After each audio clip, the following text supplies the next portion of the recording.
18 years old, and Ash and I visited him at his Cape Cod house. We had a great time, and when it was time to leave, anxious and nervous 18-year-old Brandon said, "Mike, thank you for all of your hostility." Meaning to say hospitality. Mike being Mike just laughed it off with his big teethy smile and said, "You're welcome." He gave me a big hug. That's when I knew we were going to get along just fine. Papa Mike was a man of many phrases. He had something for every occasion. If he were here today, he would look around this gathering and he would say, "Have you ever been more excited in your entire life?" And to console us, he would look at Ashley and he would remind her that thoughts are things, and you become what you do better than too. However, my absolute favorite is find out what everybody else is doing and do the complete opposite. And he always lived his life that way. He lived his life his way. He went against the grain and was proud of the life he built. Mike always said that he was a lone wolf, and I believe that was one area where he got it wrong. He was never alone. He had his wolf pack surrounding him the whole time. He loved his daughter and grandchildren more than anything. He would literally give them all that he had and then some. Even when Mike became sick, he still made time to give the kids gifts and have them over for sleepovers. Mike's legacy will live on through his sayings, wisdom, and memories in all of these children. We love you and miss you, Papa Mike. We know you're on your most exciting journey yet and can't wait to someday join you on it. From the minute I stepped on this memorial, the funeral home, I dreaded the feelings I was going to have to face. What do you say to the single most influential person in your lifetimes? Maybe you honor them with words. What words are going to be enough? How do you even put into words the loss you feel? Everything in me was screaming, "You can't do this, you don't have to." And as I sat down to face this task of writing this, all I could hear was, "Whether you think you can or you can't, you're exactly right." My dad used to say that constantly. As I look back at my life, I can see the wisdom of my dad woven through every ounce of my being. I spent my childhood listening to his sayings and thinking how annoying they were. Every frustration I had was met with something that could be written on a post-it note and taped to the mirror. When we drove from Cape Cod to Boston, he made me listen to Deepak Chopra and other self-help books on cassette. I managed to marry the same type of man. It was his way of loving me and ensuring my future. I would give anything to hear one of his inspirational speeches. Just to open my eyes and have one last time. He shared his wisdom with everyone. He wanted to share with people and to help them. He would say, "I'm only here to learn and to serve." And that's exactly what he did. He was always trying to better himself and share what he was learning.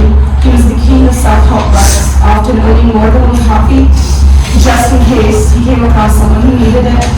He believed positive thinking, juicing, and B vitamins would solve everything. He never became stagnant. He never stopped learning.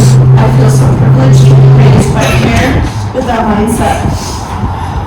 He would serve me and my family without condition or expectation. He never let me go without the mountains, spoiled me with expensive clothing, and bought me a new car when I intentionally let my first car run out of oil and killed it. As I got older, he served me by bringing me tomato plants and random things he bought off Amazon that he thought I needed, such as a magnetic screen door for my bus to keep the flies out. It was nothing he needed more than flies. He loved me so deeply, and I miss his daily phone calls, thoughts, drop-ins more than anything. Christmas Day 2007, my dad suffered a heart attack while visiting Brandon and I. At this point, he was living in Cape Cod. I would say once a year. After that incident, he would say it's like I died and went to heaven, because from then on, he never lived more than 7 minutes from me. He quickly moved here to Tehran, and we rarely lived a day without seeing each other. I always knew my dad was a loving father, but the initiative he took in our lives after November 17th left me is a whole different level. On that day, Papa Mike was born. He was a new man. He was overtaken with love for Kaden. He spent countless hours researching educational toys only had eyes for my boy. The joy he found in buying him presents, playing with him and watching him grow was amazing. He taught Caden about baseball, turned the garage into an indoor baseball field. He sparked a love for movies and creating in Caden. He lived and died for his grandson. I recount a memory telling my dad that Caden was in love with sliding down the stairs of one of the houses, and within an hour he showed up at my door with a squishy kitchen mat to put at the bottom of the stairs and feared Caden would get hurt. He had no idea what he was in for, because soon after, Jackson was born. He referred to Jack as Papa's helper, and I don't think there was a person on this earth that fulfilled my dad the way Jackson did. As we all know, my dad loved the sound of his own voice, and Jackson never stopped asking questions. Showing interest in Papa was his favorite thing. As we all know that he got his house situated, it was quickly apparent how close they were. Jackson knew what every single item was used for. He told me story after story about why Papa did this and that, and his knowledge of my dad's life was astonishing, and for that I'm so grateful.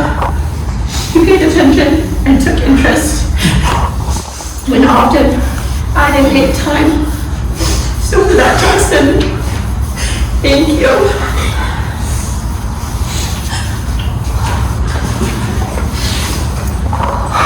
Reagan Michelle, named after her papa. The perfect princess, my dad would say. My dad needed a granddaughter, and when I had her, I knew she was going to wrap her around her fingers immediately.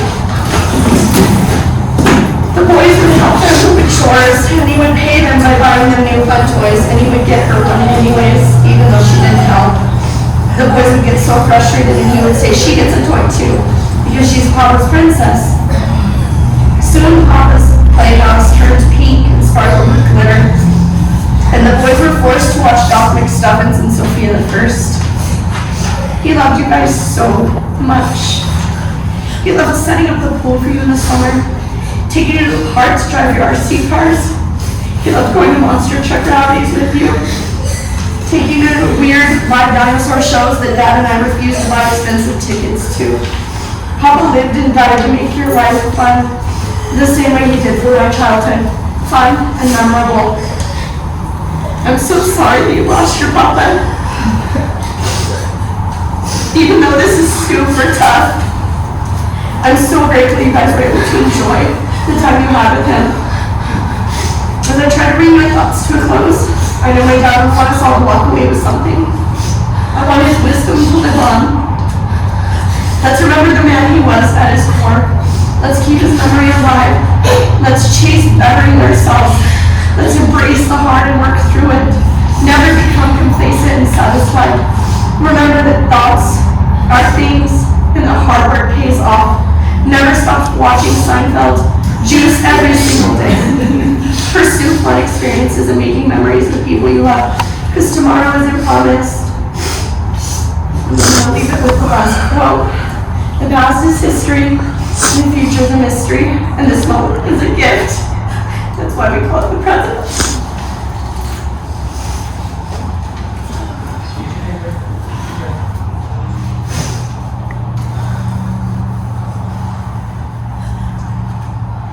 My papa was a wise man, and he loved to share that wisdom. He taught me many things, such as the way you think becomes a reality.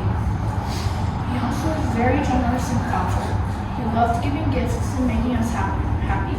Almost every time we would visit him, he would have a new unique toy sitting on the dining room table.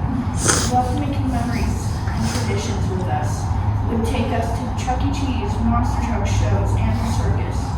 He learned what we loved to eat and would make those things for us every weekend. I miss you, Papa. Thank you for the memories I have.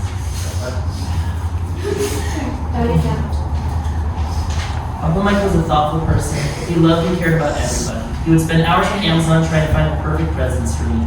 He would let me follow him around and never get annoyed by all my questions. I loved helping him throw Zacky's wubba, weed whacking, planting seeds, feeding dogs, taking the paper clips off his papers. He would always pay us for small chores, overpay us for small chores we did, and spoil us.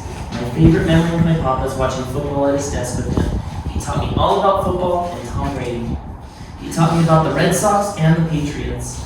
I'm gonna miss watching movies, going to Chuck E. Cheese, working in the garden, and taking care of Zachy with him. I'm glad he isn't suffering anymore, and I love and miss you, Papa.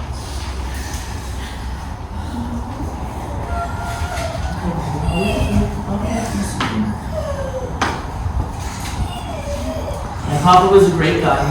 He would watch movies with us and make popcorn. When we made popcorn, he would sing the popcorn song. He would always hug me when I was sad and call me his special princess. I miss planting seeds with him and eating noodles and chicken in his house. I'm happy he's in a better place, and I love and miss him so much.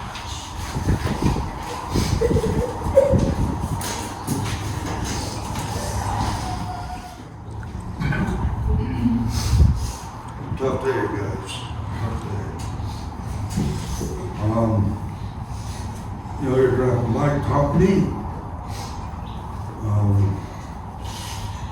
He was an incredible grandfather to you and you.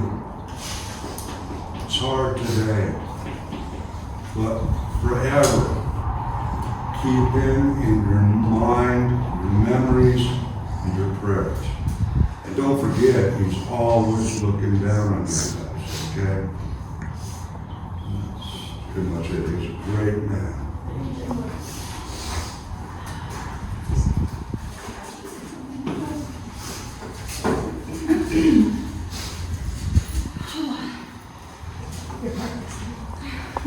Your part.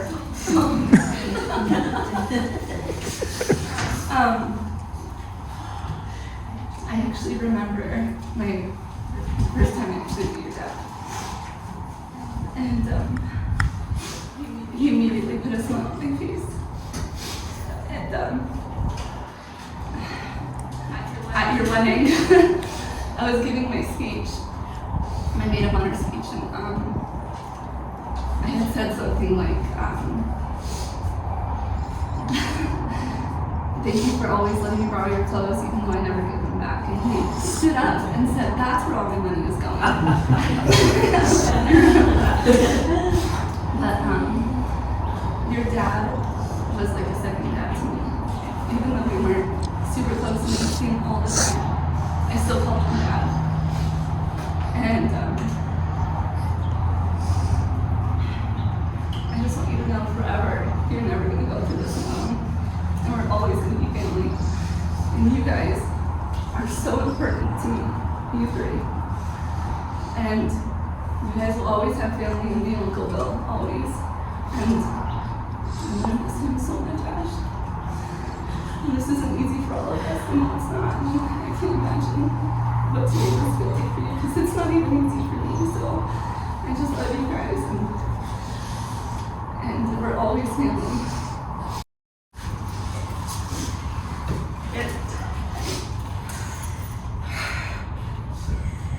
I can't look at the moon without thinking of Mike.